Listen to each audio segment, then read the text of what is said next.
رمضان کی برکتیں۔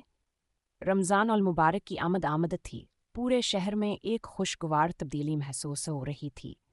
ہر طرف روشنیوں کی بہار تھی، بازاروں میں چہل پہل بڑھ گئی تھی اور گھروں میں سحری و افطاری کی تیاریوں کی گہما گہمی تھی۔ بچے خوش تھے کہ روزے رکھنے کا وقت قریب آ گیا ہے، جبکہ بڑے عبادات میں زیادہ وقت گزارنے کے لیے پرجوش تھے۔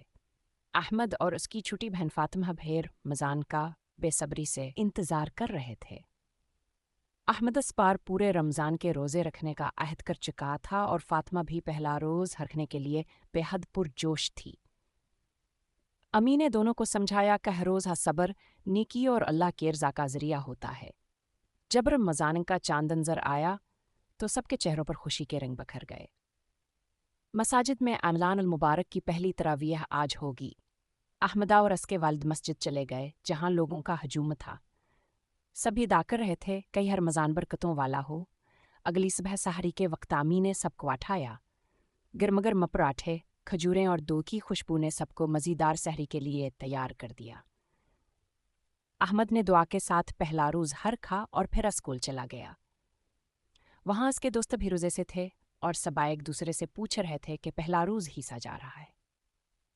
وقت جی سے ہی گزرا۔ احمد کو پیاسا اور بھوک محسوس ہونے لگی، مگر امی کی باتیں یاد کر کے وہ صبر کرتا رہا۔ فاطمہ بھیرو ذہن ہونے کے باوجود پورے دن احمد کے ساتھ رہے تاکہ اسے حوصلہ دے سکے۔ شام کو جب افطار کا وقت قریب آیا تو دسترخوان پر ہر قسم کے پکوان موجود تھے۔ کھجوریں، پکوڑے، فروٹ چاٹ اور شربت۔ اذان سنتے ہی سب نے بسم اللہ پڑھ کر افطار کیا اور ایک ناقابل بیان خوشیان کے دلوں میں تھی۔ یوں رمضان کے روز و شب عبادت، محبت اور قربانی سے بھرپور گزرنے لگے۔